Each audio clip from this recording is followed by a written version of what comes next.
Um erro em que muitas vezes se incorre ao pensar as esquerdas nos anos 1960 é tomá-las separadamente do contexto da época que as produziu e que tentaram transformar. De fato, fora daquelas circunstâncias específicas, parece um despropósito a opção de armar-se para iniciar a guerrilha, supostamente o primeiro passo para realizar a Revolução Brasileira. Por isso, vale a pena, para que compreendamos, recordar as circunstâncias históricas daquele tempo. Em termos internacionais, a conjuntura era muito favorável. Foram vitoriosas ou estavam em curso inúmeras revoluções de libertação nacional. Por exemplo, a Revolução Cubana de 1959, a independência da Argélia em 1962 e a guerra anti-imperialista em desenvolvimento no Vietnã. O êxito militar dessas revoluções é fundamental para se compreender as lutas e o ideário contestador nos anos de 1960. Naqueles tempos históricos, havia povos subdesenvolvidos que se rebelavam contra as grandes potências para criar um sonho muito novo. Em especial, a Revolução Cubana era uma esperança para os revolucionários latino-americanos, inclusive no Brasil. Ao mesmo tempo, questionava-se o modelo soviético de socialismo, considerado burocrático e acomodado à ordem internacional estabelecida pela Guerra Fria, incapaz de levar as transformações sociais, políticas e econômicas necessárias para se chegar ao comunismo. Esse modelo, que só ruiria de vez com a desagregação da União Soviética em 1989, era contestado na época. Por exemplo, no interior do Partido Comunista da Tchecoslováquia, cuja chamada Primavera de Praga foi destruída pela invasão dos tanques de guerra soviéticos em 1968. Também o processo de Revolução Cultural Proletária, em curso na China a partir de 1966, que mais tarde viria a revelar seu lado trágico. Parecia a setores jovens do mundo todo uma resposta ao burocratismo de inspiração soviética. Movimentos de protesto e mobilização política surgiram por toda parte, especialmente no ano de 1968, das manifestações nos Estados Unidos contra a guerra no Vietnã, a Primavera de Praga na Tchecoslováquia, do Maio Libertário dos estudantes e trabalhadores franceses, ao massacre dos estudantes no México. Da alternativa pacifista dos hippies, passando pelo desafio existencial da contracultura até os grupos de luta armada. Espalhando-se mundo afora, os sentimentos e as práticas de rebeldia contra a ordem e de revolução por uma nova ordem fundiam-se criativamente. Além dessa conjuntura internacional, foram principalmente aspectos da política nacional que marcaram as lutas das esquerdas brasileiras nos anos de 1960. O processo de democratização política e social, com a mobilização popular pelas chamadas reformas de base, que incluía reforma agrária, reforma educacional, tributária e outras que permitissem melhor distribuição da riqueza e de direitos, foi interrompido pelo golpe de 1964. O golpe deu fim às crescentes reivindicações de operários, camponeses, estudantes e militares de baixa patente, cuja politização ameaçava a ordem estabelecida. A falta de resistência ao golpe gerou surpresa, justamente pela mobilização em busca das reformas estruturais no pré-64, com a presença marcante das esquerdas, notadamente do Partido Comunista Brasileiro, o PCB, entidade ilegal, mas cuja atuação era consentida pelo governo de João Goulart. A derrota foi atribuída por muitos aos erros dos dirigentes dos partidos de esquerda, que não se prepararam para resistir, caso do hegemônico e pró-soviético PCdoB, da Ação Popular, AP, do Partido Comunista do Brasil, PCdoB, e da Política Operária, a POLOP, além de outros grupos menores, sem contar a inação das lideranças trabalhistas e nacionalistas, como a do presidente deposto, João Goulart. Ia se constituindo uma corrente de união difusa em vários segmentos da esquerda, que criava a necessidade de criar uma vanguarda realmente revolucionária, que rompesse com o imobilismo e opusesse uma resistência armada à força bruta do governo militar. Não só para restabelecer a democracia, mas especialmente para avançar em direção à superação do capitalismo. A partir de outubro de 1965, por imposição do regime, passaram a existir apenas dois partidos reconhecidos institucionalmente: a situacionista Aliança Renovadora Nacional, a ARENA, e a oposição construtiva e moderada do Movimento Democrático Brasileiro, o velho MDB, que viria a ser calada com cassações de políticos e outros mecanismos, sempre que se excedesse aos olhos dos governantes ditatoriais ou fora do campo institucional. Fora do campo institucional, vários grupos procuravam combater a ditadura e organizar os movimentos populares.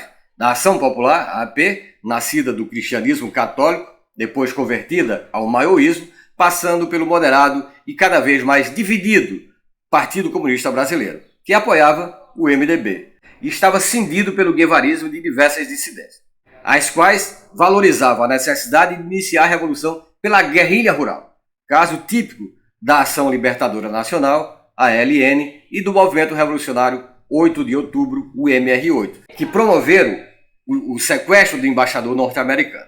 Até outras organizações que pegaram em armas na resistência à ditadura, como a Vanguarda Popular Revolucionária, a VPR, dentre tantas que enfatizavam a necessidade da ação revolucionária imediata. A contestação radical à ordem estabelecida no pós-64 não se restringia às organizações de esquerda, difundia-se socialmente na música popular, no cinema, no teatro, nas artes plásticas e na literatura. O romance Quarupi, de Antônio Calado, talvez seja o exemplo mais representativo da utopia revolucionária do período, no qual se valorizava, acima de tudo, a ação organizada das pessoas para mudar a história. Filmes como Terra em Transe, de Glauber Rocha, e Os Fuzis, de Rui Guerra, dentre outros, do cinema novo. Diferenciadamente, entre 64 e 68, cantavam em verso e prosa a esperada Revolução Brasileira, com base principalmente na ação das massas populares, em cujas lutas a intelectualidade de esquerda estaria organicamente engajada. Na década de 1960, a utopia que ganhava corações e mentes era a revolução, não a democracia como hoje, tanto que o próprio golpe se designou como Revolução de 64. Uma série de grupos guerrilheiros surgiram já a partir de 64, em meio aos refluxos dos movimentos populares desmantelados pela repressão, que também golpeava duramente as organizações de esquerdas, as quais se encontravam em pleno processo de autocrítica, como se dizia na época. Sua principal fonte de recrutamento de militantes estava no meio estudantil, berço do único movimento de massa que se rearticulou nacionalmente nos primeiros anos do pós-64, lançando-se em significativos protestos de rua, especialmente em 1968. As organizações guerrilheiras tinham divergência entre si acerca do caráter da Revolução Brasileira. Para algumas, a Revolução seria nacional e democrática, numa primeira etapa. Para outras, ela já teria caráter imediatamente socialista, sobre as formas de luta revolucionária mais adequada para chegar ao poder, bem como sobre o tipo de organização política a ser construída. Discutia-se muito a necessidade ou não de um partido nos moldes leninistas da Terceira Internacional. Por outro lado, as organizações armadas também apresentavam aspectos em comum, tais como a prioridade revolucionária da ação armada contra o suposto imobilismo de partido, como o PCB, a interpretação da economia brasileira como vivendo em um processo irreversível de estagnação. O processo das forças produtivas estariam bloqueado sobre o capitalismo, que aliaria indissoluvelmente os interesses dos imperialistas, dos latifundiários e da burguesia brasileira, garantido pelas forças militares. Portanto, só um governo popular, ou mesmo socialista, possibilitaria a retomada do desenvolvimento. Como decorrência desse tipo de análise, estariam dadas as condições objetivas para a revolução, faltando apenas as subjetivas, que seria forjada por uma vanguarda revolucionária decidida a agir de armas na mão, criando condições para deflagrar a guerrilha a partir do campo, que seria o local mais adequado para as atividades revolucionárias, por sofrer a fundo a expoliação e a miséria e por apresentar maiores dificuldades para os órgãos de repressão. A fim de iniciar a guerrilha rural, seria necessário conseguir armamentos e dinheiro. Daí, vários grupos terem empreendido ações urbanas, por exemplo, de expropriação a bancos e roubos de armas. Como a ditadura ia aperfeiçoando seu aparelho repressivo, efetuando prisões seguidas de infindáveis torturas, algumas organizações resolveram promover sequestros de diplomatas. O primeiro deles foi o do embaixador dos Estados Unidos, e esta ação se deu para forçar a libertação de presos políticos e divulgar a luta armada. Assim, em 1970, foram realizados com êxito outros 3 sequestros. Em março, com a ajuda de 2 grupos menores, a VPR sequestrou o cônsul japonês em São Paulo. Como resultado, foram libertos 5 presos políticos. Em junho foi a vez do embaixador da Alemanha Ocidental. que a VPR e a LN trocaram por 40 presos políticos. Finalmente, em dezembro, a VPR capturou o embaixador suíço, conseguindo livrar 70 prisioneiros. Após cerca de 40 dias de tensas negociações, com o veto da ditadura, há vários nomes na lista inicialmente apresentados. O desgaste dessa ação, associado à fraqueza orgânica do que restava da esquerda armada, destroçada pela repressão, colocou um ponto final nos sequestros. Apesar de uma outra operação guerrilheira bem sucedida, os militares desmantelaram rapidamente as organizações armadas, especialmente entre 1969 e 1971, não hesitando em assassinar e torturar seus inimigos, que não conseguiram deflagrar a guerrilha rural. Apenas o PCdoB, crítico das ações urbanas, conseguiu lançar a guerrilha na região do Araguaia, no sul do Pará. De 1972 a 1974, houve encarniçada luta, que culminou com a derrota dos guerrilheiros, quase todos mortos em combate ou assassinados depois de capturados. A ditadura civil-militar manteve o poder durante 20 anos. As esquerdas enganaram-se ao supor que o golpe implicaria a estagnação econômica.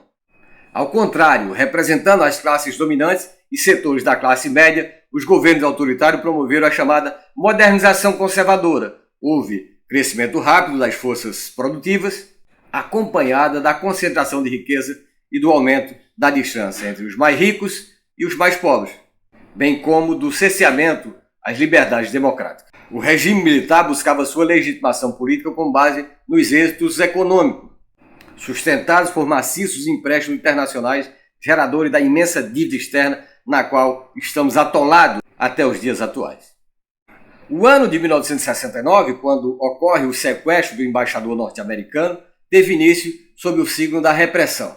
Em 13 de dezembro de 68, o regime civil-militar baixou o ato institucional número 5, o AI-5, conhecido como o golpe dentro do golpe. Com ele, os setores militares mais direitistas, que haviam patrocinado uma série de atentados com autoria oculta, sobretudo em 68, lograram oficializar o terrorismo de Estado, que passaria a deixar de lado quaisquer puridos liberais, até meados dos anos de 1970. Agrava-se o caráter ditatorial do governo, que colocou em recesso o Congresso Nacional e as Assembleias Legislativas e Estaduais, passando a ter plenos poderes para caçar mandatos eletivos e suspender direitos políticos dos cidadãos. Demitiu ou aposentar juízes e outros funcionários públicos, suspendeu o habeas corpus, suspendeu o habeas corpus em crimes contra a segurança nacional, legislar por decreto, julgar crimes políticos em tribunais militares, dentre outras medidas autoritárias. Paralelamente, nos porões do regime, generalizava-se o uso da tortura, do assassinato e de outros desmandos. Tudo isso em nome da segurança nacional, que, segundo os militares, era indispensável para o desenvolvimento da economia. Posteriormente denominado Milagre Brasileiro. Ora, com o AI-5 foram presos, caçados, torturados ou forçados ao exílio inúmeros estudantes, intelectuais, políticos e outros oposicionistas. O regime instituiu rígida censura a todos os meios de comunicação, colocando um fim à agitação política e cultural do período. Por algum tempo, não seria tolerada qualquer oposição ao governo, sequer a do moderado e permitido MDB. Era a época do slogan oficial: Brasil, ame-o ou deixe. Olha, nessas circunstâncias, as organizações que já vinham realizando algumas ações armadas ao longo de 68, como a ALN e a VPR, concluíram que estava no caminho certo e intensificaram suas atividades em 69. Outros grupos também passaram a não ver outro modo de combater a ditadura, a não ser pela via das armas. Com exceção do PCB, do PCdoB, da AP e dos pequenos agrupamentos trotskistas, ocorreu o que Jacob Gorenda chamou de imersão geral na luta armada. Promovido por cerca de 2 dezenas de organizações, como a Ala Vermelha, o Partido Comunista Brasileiro Revolucionário, o PCB, o PCBR, o Partido Revolucionário dos Trabalhadores, o PRT, a Vanguarda Armada Revolucionária Palmares, a VAR, o Partido Operário Comunista, o POC, ou POC, dentre tantas outras organizações daquele período. Paralelamente às ações armadas, a ditadura ia aperfeiçoando seu aparelho repressivo.